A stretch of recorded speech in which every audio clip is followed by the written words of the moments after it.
Podcast Kolaborasi Medan Berkah. Assalamualaikum warahmatullahi wabarakatuh, salam kolaborasi. Selamat datang di podcast Kolaborasi Medan Berkah bersama saya Rizka Firdahlia. Produktivitas pertanian pangan di Kota Medan dalam kurun waktu terakhir terus mengalami penurunan karena berbagai hal. Mulai dari konversi lahan hingga perubahan iklim yang terjadi membuat produksi pangan dari sumber pertanian semakin menurun.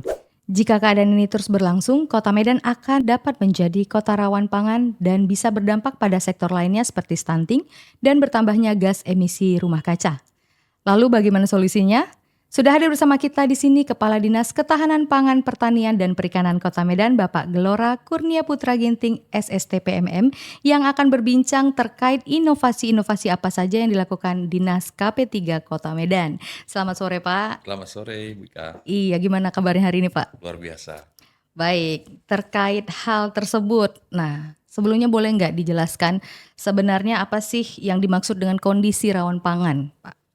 Baik, jadi kondisi rawan pangan itu adalah suatu kondisi di mana suatu daerah, masyarakatnya, sampai ke individunya itu tidak dapat memenuhi kebutuhan pangannya. Begitu juga dengan sampai ke sumbernya mereka tidak dapat memenuhi. Baik, sumbernya itu seperti apa? Contohnya, Pak? Misalnya dari produsennya sendiri, Oh, seperti produsen. lahan pertaniannya mungkin ya. Kedua, misalnya dari tempat-tempat distributornya juga tidak ada, bahkan mungkin sampai pengecer-pengecernya untuk bahan makanan yang bisa dikonsumsi itu sangat sulit untuk didapatkan. Baik, itu penyebabnya kira-kira apa sebenarnya itu, Pak ya? Ya, penyebabnya bisa berbagai macam faktor ya. Kalau mulai dari produktivitas itu mungkin tergantung dari misalnya keberadaan lahan itu sendiri ya. Kedua, iklimnya juga itu pasti sangat mempengaruhi. Itu juga dengan pengadaan sarana prasarana produksi untuk pertanian itu. Kedua, ya mungkin juga terkait dengan keberadaan dari usaha-usaha yang menyiapkan distribusi untuk pengadaan pangan itu sendiri juga, itu mungkin yang bisa menyebabkan terjadinya satu daerah itu rawan pangan. Baik. Jika itu tidak tertangani dengan baik, kira-kira bahaya apa sih yang akan kita dapati ketika ada rawan pangan tersebut? Ya, tentunya kalau rawan pangan ini kita tidak bisa atasi, tentunya ya masalah yang paling kita takutkan itu konflik sosial ya. Konflik Kalau sosial. masalah makanan, istilahnya masalah perut tidak terpenuhi, pasti orang bisa berbuat apa saja. Tentunya ini bisa memicu satu konflik, mungkin dari pertamanya individu bisa menjadi semakin berkembang, bisa nanti justrunya bisa semakin berefek kepada satu negara gitu. Baik, di Kota Medan sendiri nih daerah mana sih kira-kira yang rawan pangan gitu, Pak? Eh, jadi untuk di Kota Medan memang orang mungkin merasa karena kita daerah kota merasa ini daerah yang sudah tercukupi ya. Padahal Betul, betul. dalam kondisinya ini tidak semua merata ya keberadaan ketahanan pangan di setiap daerah di kota, khususnya di Kota Medan, khususnya di kelurahan-kelurahan. Jadi sesuai dengan peta ketahanan pangan yang ditetapkan oleh Wali Kota Medan di dalam peta kerawanan pangan tahun 2023 ada beberapa kelurahan itu masuk dalam penanganan rawan pangan di prioritas 2, 3, 4, dan 5. Jadi ada sekitar 6 kelurahan. 6 kelurahan. Untuk prioritas 2 itu ada 1, prioritas 3 ada 2, dan 4, 5 itu terbagi dalam 3 kelurahan. Jadi itu yang khususnya itu lebih dominan memang di wilayah pesisir daerah utara. Baik, agak menarik nih dan mungkin sahabat kolaborasi bertanya-tanya prioritas 2, prioritas 3 itu seperti apa sih penjelasannya, Pak? Iya, prioritas 2 itu ada berbagai indikator dalam penilaian kerawanan pangan ya. Pertama tentunya itu infrastrukturnya, itu seperti apa. Infrastruktur itu bisa dilihat dari drainasenya, kebersihannya, ya jalannya. Kedua tentunya fasilitas kesehatan, fasilitas pendidikan, dan tentunya fasilitas ketersediaan pangan itu sendiri. Jadi bukan hanya soal produktivitas, jadi beberapa indikator. Jadi yang di sini yang kami angkat sebagai Dinas Ketahanan Pangan, tentunya yang kita angkat terkait dengan ketersediaan pangan itu sendiri. Oh, baik. Nah, sejauh ini apa sih arahan Bapak Wali Kota terkait dengan kerawanan pangan ini, Pak? Arahan Bapak Wali Kota Medan cukup jelas ya, yaitu bagaimana masyarakat Medan bisa dijamin ketersediaan pangannya dengan harga yang terjangkau, stabil, dan tidak langka, dan juga terjamin keamanannya serta dengan keanekaragamannya. Jadi tersedia, harganya stabil, keanekaragaman untuk menjamin juga kesehatan dan tentunya keamanan pangan itu sendiri. Baik, nah itu otomatis ada indikator ya yang dilontarkan sama Pak Wali Kota kita. Untuk menjaga itu semua, apa sih yang dilakukan oleh Dinas Ketahanan Pangan, Pak? Ya, untuk pertama tadi terkait dengan ketersediaan, yang pertama tentu karena Medan ini sendiri bukanlah satu daerah yang produsen pangan, kita banyak tergantung dengan daerah-daerah luar untuk produsen pangan pokok kita. Jadi tentunya kita pertama ini berkolaborasi dengan beberapa stakeholder. Ya, stakeholder misalnya dengan Bulog, Badan Urusan Logistik, begitu juga dengan distributor-distributor pangan yang ada di Kota Medan untuk menjamin bagaimana ketersediaan yang ada di Bulog, begitu juga di distributor, dan meminta kepada mereka sehingga tidak terjadi penimbunan-penimbunan, sehingga ada untuk menjamin tidak ada permainan harga, jadi terciptalah harga stabil. Jadi yang pertama tadi tersedia, keduanya stabil, dan keanekaragamannya tentunya dan keamanannya dinas kami juga memiliki satu UPT laboratorium yang ini kita bawa terus untuk sidak ke pasar-pasar, ya, ke pusat-pusat perbelanjaan baik tradisional maupun modern untuk mengecek bagaimana keamanan pangan yang beredar di Kota Medan. Baik, itu yang sudah dilakukan. Nah, ke depan nih kira-kira inovasi apa sih yang di KP3 miliki untuk mengatasi kerawanan pangan tadi? Ya, beberapa inovasi yang sudah kita lakukan. Yang pertama yaitu dengan melakukan gerakan pangan murah. Ya, gerakan pangan murah ini sesuai dengan instruksi dari Badan Pangan Nasional. Jadi kita modifikasi kalau biasanya ini di satu titik, tapi ini kita laksanakan beberapa kali waktu, itu sudah menyebar di tiap-tiap kecamatan. Jadi di mana mendekatkan gerakan pangan murah ini adalah mendekatkan distributor dengan masyarakat dengan bekerja sama kolaborasi dengan kecamatan dan kelurahan. Jadi misalnya harga di pasar itu memiliki selisih karena kita pakai harga distributor. Jadi kita kerjasama dengan Bulog, Musimas, dan beberapa produk-produk lain dengan memakai harga distributor. Yang kedua, tentunya kita kemarin baru luncurkan juga, ya, Kedai Medan Kendali Inflasi Kota. Ini salah satu inovasi kita. Dan yang terakhir, yang mungkin jadi topik terkait dengan rawan pangan ini adalah strategi pemanfaatan makanan berlebih. Oke, makan berlebih. Tapi sebelum kita lanjutkan, tentu kita break sejenak. Tetap di podcast Kolaborasi Medan Berkah. Masih bersama kami di podcast Kolaborasi Medan Berkah. Nah, Pak Kadis, tadi kan sudah spill nih sedikit inovasi tentang penanganan rawan pangan. Nah, kita jelasin lagi nih biar sobat kolaborasi juga paham sebenarnya apa inovasi yang dilakukan di KP3. Ya, tadi fokus terkait dengan rawan pangan, kita inovasinya yaitu strategi pemanfaatan makanan berlebih, ya. Jadi ini salah satu inovasi kita karena kita melihat Medan ini sangat potensi untuk bisa kita laksanakan, ya. Medan dikenal dengan wisata kulinernya, ya. Tapi kita lihat di sistem informasi pengelolaan sampah nasional itu Medan memiliki komoditi sampah sebanyak 40% dari total keberadaan sampah yang ada di Kota Medan. Jadi 40% itu adalah sampah makanan.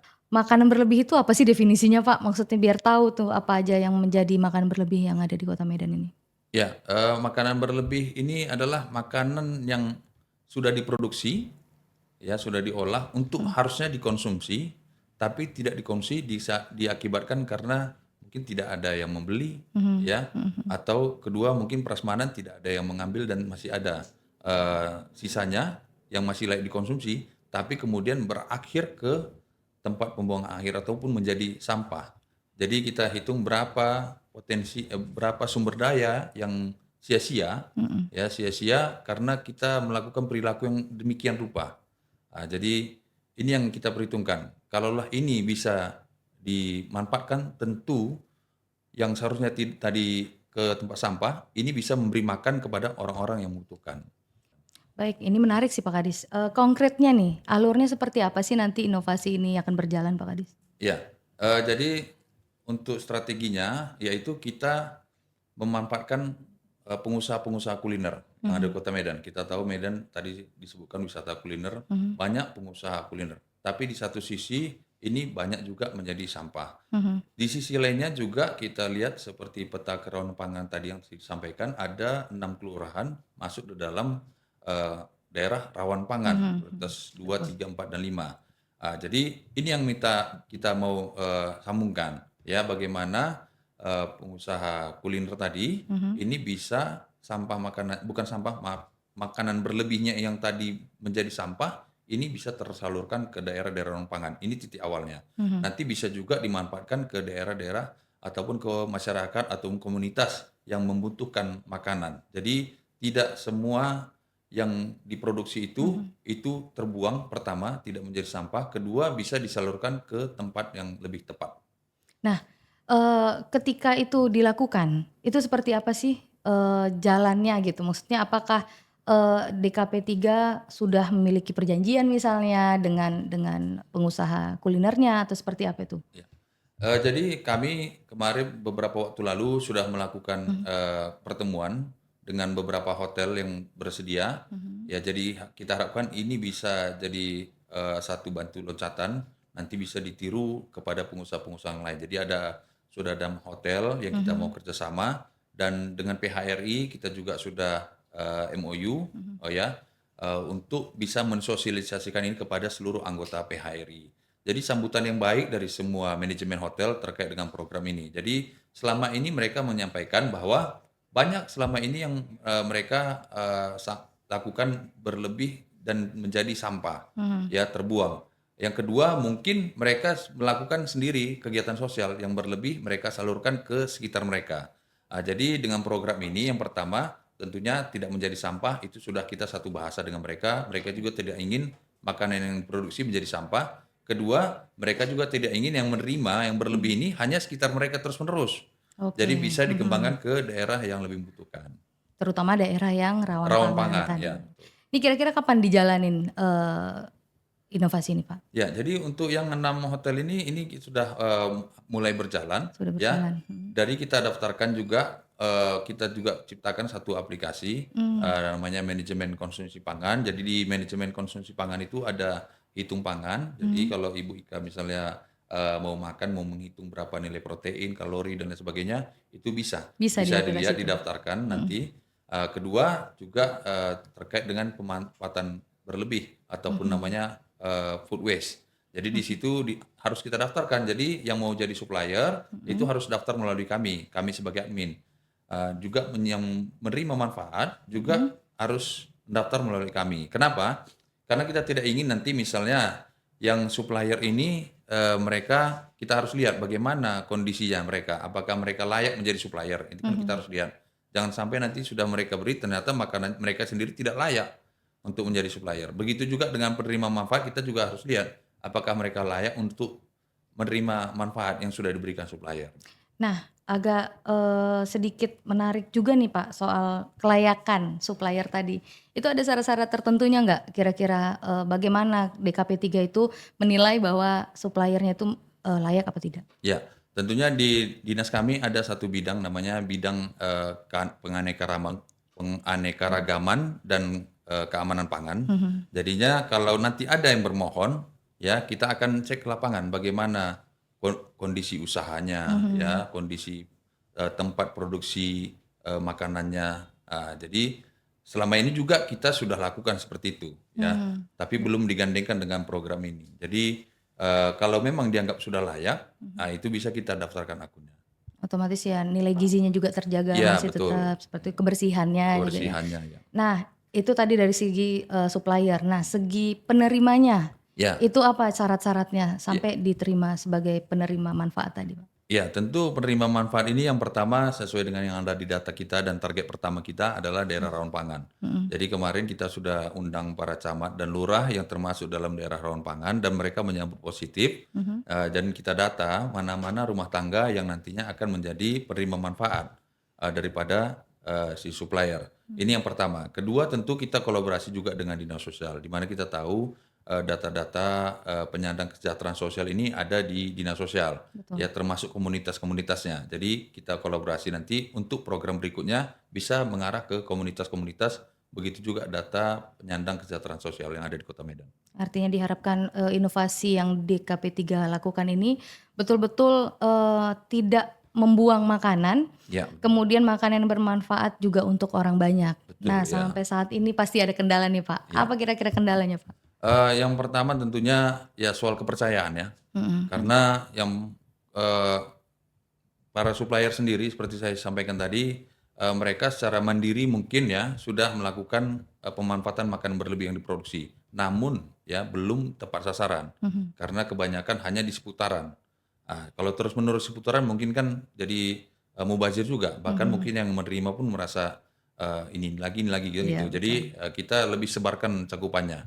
Kedua, pada penerima manfaat juga soal kepercayaan juga. Ini yang kami terima ini apakah layak? Apa bukan ini makanan sisa? Mhm. Ini tentunya kita harus berikan eh, semacam jaminan ya. Jaminan Mhm. artinya kepada supplier dan penerima manfaat kami juga sudah sampaikan bahwa ketika di akun itu sudah dimunculkan untuk itu makanan berlebih oleh Mhm. supplier, paling lambat itu adalah 2 jam untuk pengambilan. Sehingga makanan itu Oh, memang oke. harus dikonsumsi pada hari itu juga. Mhm. Ya, jadi bukan untuk disimpan untuk besok. Mhm. Karena makanan yang ini kan sudah diolah, Sudah diolah, sudah betul. diolah dan siap untuk dikonsumsi. Jadi itu. Baik, tahan dulu sebentar ya Pak. Kita kembali lagi tetap di podcast kolaborasi Medan Berkah. Masih bersama kami di podcast kolaborasi Medan Berkah. Pak Kadis tadi udah cerita beberapa topik tentang inovasi, tentang kerawanan pangan. Kira-kira apa lagi nih inovasi yang akan dilakukan di KP3 ke depannya? Baik, yang baru ya masih hangat Mhm. kemarin Pak Wali langsung tuh meluncing salah satu inovasi kami Mhm. yang dinamakan Kedan Kita. Kedan kita. Kedan Jadi kita Pak. jadi namanya di Medan kan harus akrab dengan bahasa Medan. Betul. Jadi Apa tuh Kedan kedan? Kita ini akronim dari Kedai Medan, Mhm. Kendali Inflasi Kota. Baik. Jadi Kedan Kita ini yaitu kita kolaborasi dengan Bulog Hmm. dan juga kios-kios yang selama ini sudah berjualan di kecamatan-kecamatan ataupun di kelurahan. Mhm. Jadi selama ini mungkin kios-kios ini pertama ingin menjadi rekanan Bulog. Hmm. Namun karena berbagai persyaratan yang memang harus dipenuhi sesuai dengan SOP standar pelayanannya Bulog, Mhm. jadi mereka tidak bisa mencapai itu. Kedua, ada kemudahan karena kita kolaborasi dengan Bulog, jadi mereka diberikan juga satu keringanan pembayaran. Mhm. Jadi misalnya di dalam perjanjian itu mereka bisa mendapatkan komoditi beras, SPHP ya, Mhm. minyak dan gula yang itu dari Bulog. Jadi dengan akumulasi berat 2 ton. Mhm. Kalau 2 ton ini kan mungkin sekitar 20 sampai 20-an juta ya. Ya. Tentunya ini mungkin sangat memberatkan kalau mereka keluarkan modal dulu. Jadi dengan kemitraan kita ini mereka bisa mengelola Mhm. selama 3 sampai 7 hari Mhm. untuk melakukan pembayaran sebelum repeat order. Jadi ketika repeat order mereka harus lunaskan.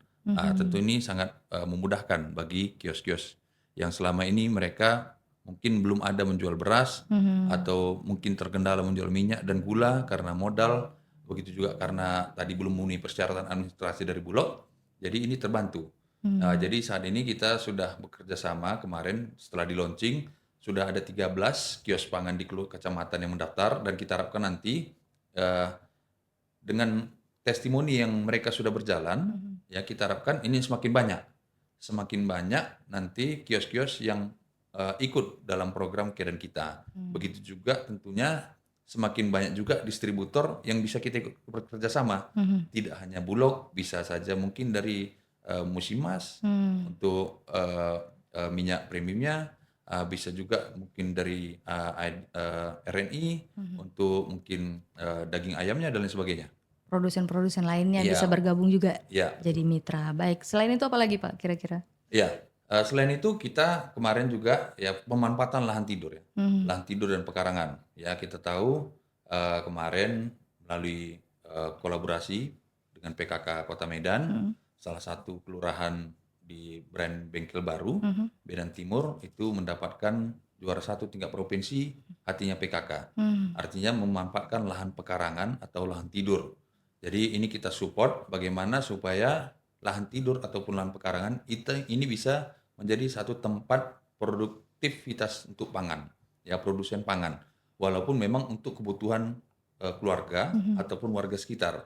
Tapi kalau ini bisa kita lakukan secara menyeluruh dengan memanfaatkan pekarangan dan lahan tidur, tentunya ini sangat berpotensi untuk menekan inflasi. Betul. Jadi kalau selama ini mungkin ya kita lihat cabai naik sedikit langsung inflasi Kota Medan langsung naik. Kalau inflasi Kota Medan naik, ini pasti Sumatera Utara akan naik karena betul, cerminan. 60% inflasi Sumatera Utara ini barometernya adalah Kota Medan. Nah, jadi itu aja. Kalau misalnya di rumah-rumah atau di lahan-lahan tidur bisa tanam cabai, tentunya kalau Bu Ika bisa tanam naik cabai nggak pening lagi. Nggak pening, tinggal Ya, cabut aja, tinggal tinggal cabut aja. ngambil dari pekarangan sendiri. Iya. Ya, jadi begitu juga termasuk salah satu untuk pangan pokok, misalnya beras, panen padi. Ya, kemarin itu di lahan milik PT Kim. Itu langsung panen bersama Pak Wali. Artinya lahan tidur yang selama ini tidak dimanfaatkan, lahan itu milik PT Kim, tapi dikelola oleh gabungan kelompok tani, bisa bermanfaat menghasilkan padi. Begitu juga yang di Labuhan, lahan milik Martubung, perumahan Perumnas ya. Perumnas Martubung. Ya, belum dimanfaatkan oleh kelompok tani. Jadi yang seperti ini yang kita support.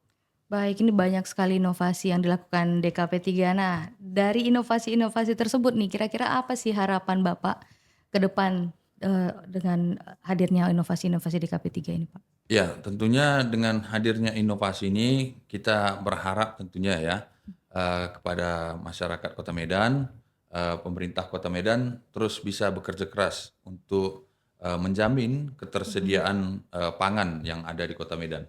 Tentunya setelah menjamin ketersediaan, kita juga bisa menjaga kestabilan harga yang ada di Kota Medan. Dan seterusnya tentu terkait dengan konsumsi, ya kembali tadi terkait pemanfaatan makan berlebih, target kita paling utama adalah perubahan perilaku ya, perubahan perilaku dari masyarakat itu sendiri, sehingga kita makan secukupnya dan habiskan. Makan bergizi sehat secukupnya dan habiskan. Nah, itulah kita harapkan. Jadi tidak ada lagi sampah makanan yang terbuang menjadi sampah di tempat pembuangan akhir. Baik, terima kasih banyak Pak atas bincang-bincang kita hari ini. Semoga apa yang kita perbincangkan ini, kemudian inovasi-inovasi yang Bapak dan DKP 3 lakukan memberikan manfaat bagi warga Kota Medan secara keseluruhan. Baiklah sahabat kolaborasi, demikian perbincangan kita dengan Bapak Gelora Kurnia Putra Ginting SST PMM terkait ketahanan pangan di Kota Medan. Terima kasih atas perhatiannya, sampai jumpa dan salam kolaborasi. Podcast Kolaborasi Medan Berkah.